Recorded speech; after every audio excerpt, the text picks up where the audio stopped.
I had a beautiful and unexpected experience to meet Esther yesterday in the elevator. You know she couldn't see you. That's not why you were called up. I assume so. Yeah. Yeah, I'm just...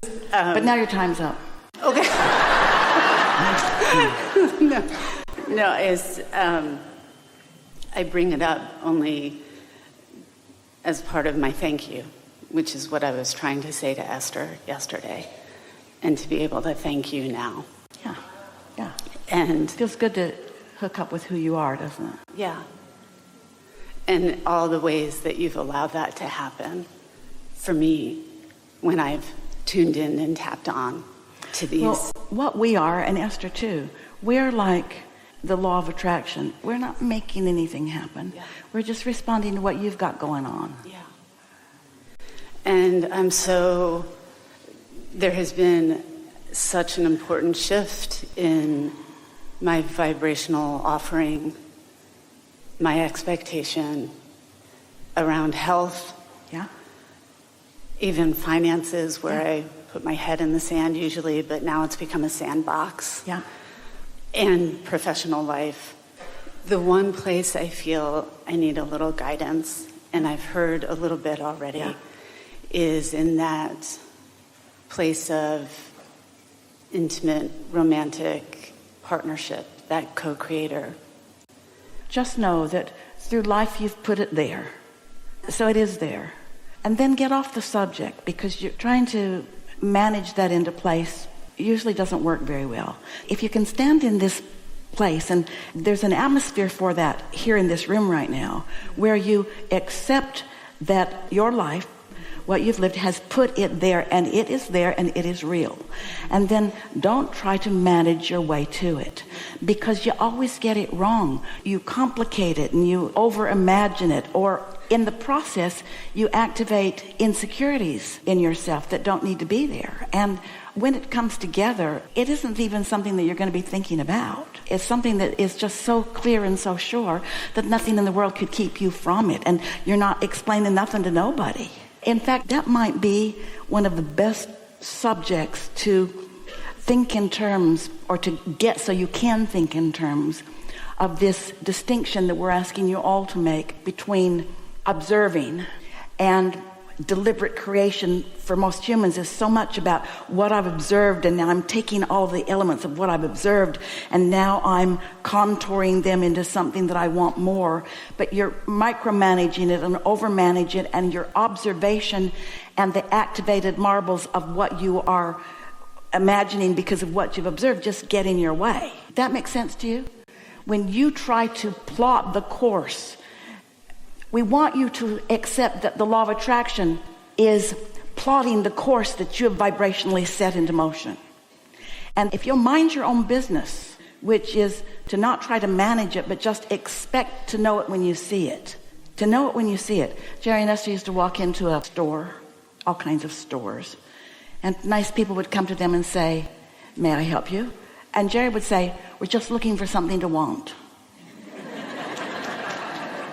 Just looking for something to want. And they would look at him like he was crazy. But Esther knew exactly what he meant. In other words, we will know it when we see it. And if we don't feel it when we see it, then it isn't what it is. So stay with us for just a little bit, because now we're on the subject of turning thoughts to things. Now we're on the subject of turning observed collection of desires that we've launched as vibrational rockets that we really can't define that well, into sensations, feelings of desire, feelings of interest, feelings of passion. It's like finding the feeling place, but awarenessing is even better than finding the feeling place, because it's blending everything that you've put there with your inner being's take on it and all the cooperative components that have been gathered. You know why you can't figure out exactly how to make it happen? Because what's in that vortex now, listen to this, is bigger than the pieces that you put there. It's bigger than the sum of the pieces that you put there. Because the law of attraction has been working on it. The law of attraction has been gathering the cooperative components. The cooperative components have been messing around with each other, and as they come together, they have become more than the individual pieces that you put in there. Are you starting to get a sense of this? In other words, it's bigger than you know, and it's bigger than you can micromanage. So we'll get back to where we started here. Rather than observe it, which leads me to picking up aspects which I define and say to the universe, I want this and want this and want this. It's a little bit like that unspoken desire that we were talking about earlier. Did it come out of the void or did it come out of desire? Well, it came out of life. Your life is actually giving birth to desires that are even beyond your conscious ability to comprehend, because it's moving so fast. This is the same energy that creates universes and worlds, and it's the same energy that flows through your fingertips of your mind. In other words, this is big stuff. You don't very often, hardly ever, lay in bed at night and work on your digestion or the moving of oxygen or blood through your body. Somebody texts you, what are you doing? I'm metabolizing. Don't interrupt me, this is serious. You just accept that there is cellular knowledge and that the cells are cooperative components with one another. And if you can just get a sense of the way the universe expands and that immeasurable power that you have to surprise and delight yourself. Friends, we're having such a good time here together. Don't turn this into shoulds and shouldn'ts and exercises. Don't make this hard. This whole conversation is about you making it natural and easy and just letting it be. Accepting the goodness and the worthiness and the blessedness of you.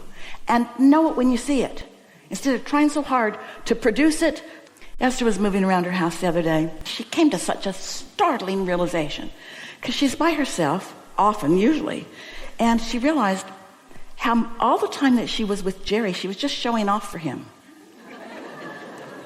Almost everything she did. Almost everything she did. She combed her hair for him. Put on her eyelashes for him. Cooked a good dinner for him. Bought the stuff at the grocery store. Not just for him, but for another. For the observation and appreciation of someone who would notice. Well, friends, nice as that is, that's jacked up. Because you have so much that's going on in your world. Your world is for you. Your world is for your awareness, for your devouring, for your satisfaction, for your interest, for your more. It takes a little while to do it, but when you get everybody else out of the equation so that you're not showing off for credit or for acknowledgement or something else that they know, but you're doing it because you're in the flow of who you are, then you step into this masterful role that we're describing to you, where you understand your power and you understand what's your role and what's not your role. And your role is not to make it happen, your role is to point. So life helps you to point it. And then all day, every day, as much as you can, just point. Ooh, I like that. Ooh, that felt good. Ooh, I like that. I like that. I like that. I like that. That's pretty. That's delicious. That's wonderful. I like that. I like that. I like that. I like that. Till satisfaction is just so normal. And then you can begin to say, I like that, but I'd like a little more of this in that. With a full expectation, because you identified it and now you're on it. And now you've just goosed your satisfaction factor into a whole new place. Yeah? Good. Get out.